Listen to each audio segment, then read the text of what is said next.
Hey everyone, Gallifrey497 here. Welcome to today's breakdown of Chapter 2 of Flux, titled War of the Sontarans, continuing on from the epic cliffhanger of Chapter 1. You can see the Doctor in the Crimean War fighting off Sontarans, Dan in the present day fighting off Sontarans with a walk thanks to his mum and dad, and Yaz meets Vinder in the Temple of Atropos on the planet Time. So all of the new Easter eggs and the plot all broken down in this video. So we start with a black and white scene of the Doctor seeing a creepy floating damaged house. She tries to reach out with her hand but turns out to be a vision. Could this be the house from the 90s book Lung Barrow? This could be the original story for Ghostlight but then was adapted to a book in the late 90s. It's meant to be the ancient home of the Doctor in Gallifrey, which revealed secrets of the 7th Doctor's past at the time. So could this be a hint to them revealing more about the 13th Doctor's past and the Timeless Children division? Who knows? But it's like many scenes in this kind of Flux thing, by the end of it, it'd be great to kind of rewatch the whole thing and be like, okay, so that connects that episode. That was revealed in that episode. So after the Doctor wakes up, she wakes up with Yaz and Dan in the middle of the Crimean War battlefield after the Chapter 1 cliffhanger. They've been thrown out by the TARDIS and sent back in time. They encounter Mary C. Cole, who was a British Jamaican healer and businesswoman who sat at the British hotel behind enemy lines in the Crimean War. When the Doctor introduced herself to Mary, she says the term Doctor is a man's term, which 13 replies it's fluid, referring to how the Doctor can regenerate into any gender. We soon discover the Sontarans have taken over the Crimean War in replacement of the Russians against the British. Hidden away, the Doctor, Yaz, Dan and Mary see a group of them with the lead Sontaran on a horse shouting the famous catchphrase, Sontar Ha. Instead of the fist punch we've seen since Series 4, this time they stomp their right foot instead, as they say, Sontar Ha. After the titles, we see Vinder waking up in a mysterious temple after escaping his outpost from the Flux. He meets a floating triangle who's the priest of the temple. The priest triangle is voiced by Nigel Richard Lambert, who had a role in the season 18 opener from 1980, The Leisure Hive, where Tom Baker was starring as a doctor. Vinder mentions he needs to contact his home planet, but doesn't give a name. Could he be part of the Gallifrey division? The triangle leads Vinder to the Mori, who are on a plinth surrounding a platform. Out of the 5 Mori, who are in white clothes and alien writing on their face, 2 of them broken due to the flux impacting the planet. After Mary shows the TARDIS team her British hotel, Dan and Yaz start fading away, which the Doctor explains is due to the flux colliding with vortex energy. The Doctor promises Yaz she'll find her again, referring to the 2021 New Year's Day special, Revolution of the Daleks, where the Doctor was stuck in space jail and left Yaz on Earth for 10 months. Nice at this time that the roles have been reversed and the Doctor is in the position Yaz was in the New Year special. The Doctor tries to get into the TARDIS, but the doors have vanished, adding to the many things going wrong with the TARDIS this series. The Doctor has no choice but to go back to Mary as the Sontarans are approaching. Dan finds himself back at home, finding his house missing due to it being miniaturised by Carvanista in Chapter 1, where he was trying to stop the Doctor and Yaz from following him. He discovers the Sontarans have taken over Liverpool in modern day and attacked by Sontarans due to being out of the humans' curfew. But he is saved by his mum and dad, who both have woks in their hands, hitting the Sontarans in the probic vent, their weak spot. Yaz turns up in the same temple as Vinder and bumps into the man we saw from Liverpool 1820 seen in Chapter 1, who's building mysterious tunnels underneath Liverpool. He thinks he's in the same year and still on Earth. Before Yaz can get any answers, he's left. Somehow the tunnels he's built have been able to teleport into other times and places. I wonder if he'll pop up randomly in each episode going forward. We'll have to wait and see. Yaz is asked by the priest triangle, can she repair? She looks at her hand and sees the words WWTDD, translating to, what would the Doctor do? And agrees to help. The Doctor returns to the British hotel and introduced by Mary to General Logan, no, not to be mistaken with Wolverine. He's planning to make an attack against Sontarans, with the Doctor telling him what the Sontarans are capable of, how they love war and have more advanced technology than they have. The Doctor learns that Sontarans have taken over Russia and China, renaming it Sontar, trying to work out how recent it is and could it be to do with the flux. After the General is refusing to listen to the Doctor, Mary requests the Doctor for help on nursing rounds, where she shows the Doctor an injured Sontaran hidden away at the back of the British hotel. Mary's principles means that she must help anyone no matter what side of the wall they're on. alien or not. This Sontaran is played by Dan Starkey, who's played multiple Sontarans since 2008 and most recently playing Strax in the Moffat era. The Doctor tries to find out where the Sontaran base is, but he asserts his right of silence under the rules of the Shadow Proclamation. The Jadoon-led police force seen most recently in Series 12's Future of the Jadoon episode, and they had a cameo appearance at the end of the Timeless Children finale. The Doctor offers to give information about the presence of the Doctor in the Crimean War. The Sontaran does not know 13 is really the Doctor. She states the Doctor is vanquished and sworn enemy of the Sontarans, have learned to multiple stories of Doctors encountered Sontarans, including the Time Warrior, the Sontaran Experiment, Invasion of Time, the Two Doctors, and the Series 4 two-part of the Sontaran Stratagem and the Poison Sky. She also states the Doctor is the former president of Gallifrey, which happened briefly in the Sontaran story The Invasion of Time, where they invaded Gallifrey. The Doctor nominated himself in the previous Gallifrey story The Deadly Assassin and had his inauguration in the Invasion of Time story. This continued through the 80s with the Doctor being denounced in the Arc of Infinity, offered the role again in the Five Doctors, and being deposed again in the similar to the Flux thing one arc story, Trial of a Time Lord. The Doctor lets Sontaran go to relay this information back to the Sontaran base, which leads her and Mary to the base, hidden away in an invisible wall, discovering where the Sontarans have been hiding. The Doctor asks Mary to keep a night watch on the Sontarans, monitoring all activities and taking notes. Dan Starkey's Sontaran is killed at mercy by the commanding Sontaran, played by Jonathan Watson, due to their principles of war and honour playing on the words Sontaha, changing it to Sontaho before he's shot. Dan learns about the Sontaran invasion from his mum and dad, learning that it is worldwide and happened at the same time that the Parian ships protected the Earth. Dan's mum and dad show him where the Sontaran base is in modern day, which is Liverpool Docks.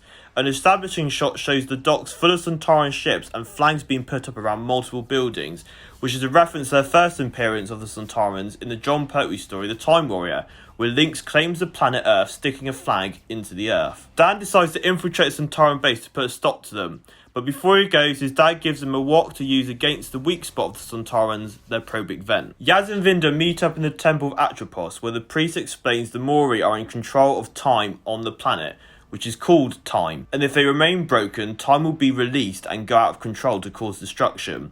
Yaz says what the audience is thinking, that time is not a force, but the priest triangle knows otherwise. Dan witnesses an execution of people who've been uncovered trying to infiltrate the Sontaran base.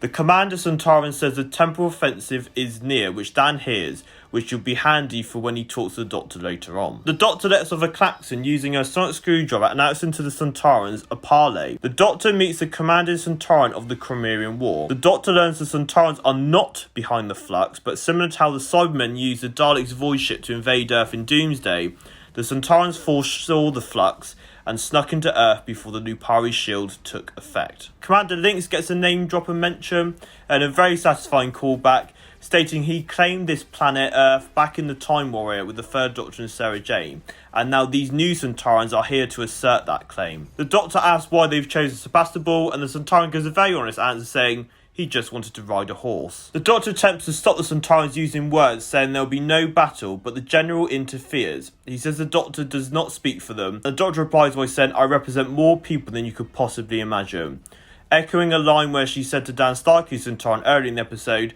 saying the Doctor was closer to him than he could possibly imagine. The General orders the Doctor off the battlefield as the massed army of Sontarans and British soldiers start an all-out battle of epic proportions. The Doctor can hear the battle going off in the distance, with the soldier escorting her, but she uses Venetian Aikido to send the soldier to sleep, which was used by the 3rd Doctor, 12th Doctor, and the 13th Doctor in the Ghost Monument. Dan is sneaking around the Sontaran base at the docks, vlogging what he's seeing, referencing how Ryan did a video on his first adventure with the Doctor, and also getting off vibes of Spider-Man Homecoming, where Peter vlogs his time in Germany during the airport battle of Civil War. The Swarm and Azor arrive at the Temple of Atropos, accompanied by the Passenger, a towering presence who seems to be their henchman or muscle. What they can do, or who they are, will hopefully be revealed in a future episode. The Swarm reveals Atropos is where it all began and where it will begin again. This could be to do with the division or a place set up by the Time Lords in the ancient times. The Sontarans massacre the Earth soldiers, with only a few soldiers, including the General, surviving. The Doctor meets up with Mary Seacold, taking on board the notes she made overnight. The Doctor and Mary head into the Sontaran base, with the Doctor taking out a Sontaran with a slingshot, similar to Ace took out Cybermen in Silver Nemesis, slinging gold into their chest units. The Doctor and Dan meet up through the Sontaran ships in different time zones, When they start talking, they're both in sync, saying the same thing. This reminded me when the 13th Doctor and the Fugitive Doctor started talking in sync as they shared the same brain. Could this be a comedic joke or lead to something greater? The Doctor learns from Dan's phone the Sontaran's temple fence in present day is a launch pad of attack through time, using time ships to invade Earth's history. The Crimean War was a trial run, and if they succeed, Earth will become a Sontaran outpost from the dawn of time, erasing all of history from the beginning. Dan and the Doctor are cut off from each other, with Dan left on his own to take the Sontarans on in present day. Dan plays the fool, makes the Sontaran turn around, and hits him with the wok, which is a nice homage to Donna going about the Sontaran ship taking out Sontarans with the TARDIS hammer in the Series 4 2008 Sontaran two-parter. As Yaz and Vinder attempted to repair the temple, the Swarm, Azora and Passenger enter to take over. The Swarm uses mind pads to learn what Yaz has written on her hands. Vinder threatens the Swarm as Yaz is being held by the neck. The Swarm taunts Vinder, saying, "Do you think this could be your redemption after being shamed, disgraced and rejected?" As he tries to shoot the Swarm and Azor, they keep vanishing and moving away from the laser bolts. We learn the Swarm and Azore have been forbidden to enter the temple. Swarm starts destroying the Mori and says he has plans for Yaz and Vinder. Dan is about to be executed by the Sontarans, but a surprise appearance from Carvanista, he takes out the execution squad. The General returns to the British Hotel as the Doctor and Mary are helping the wounded soldiers and asks for the Doctor's help. She responds by saying she needs a pointy stick. This is a reference to Missy in The Magician's Apprentice, who had a pointy stick as a weapon on the planet Skaro with Clara Oswald. The Doctor explains how the Sontarans need to rest for 7.5 minutes every 27 hours, as mentioned by Mary C. Cole earlier in the episode, explaining that they go back to their ships to refill their armours, suits, as they can't cope with Earth's atmosphere. The Doctor plans to empty all their supplies, so they have no choice but to leave,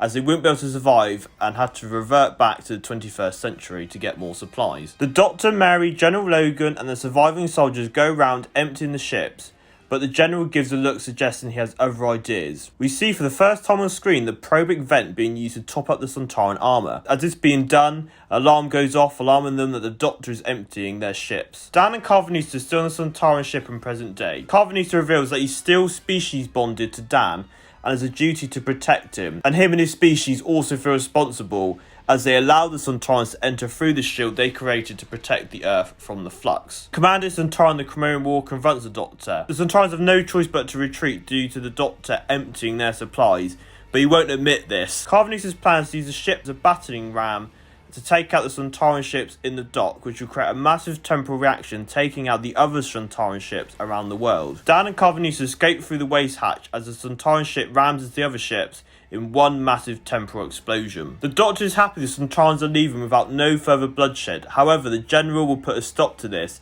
as he lights up a preset explosion, taking out the Sontaran ships in the Crimean War before they could take off, which angers the Doctor.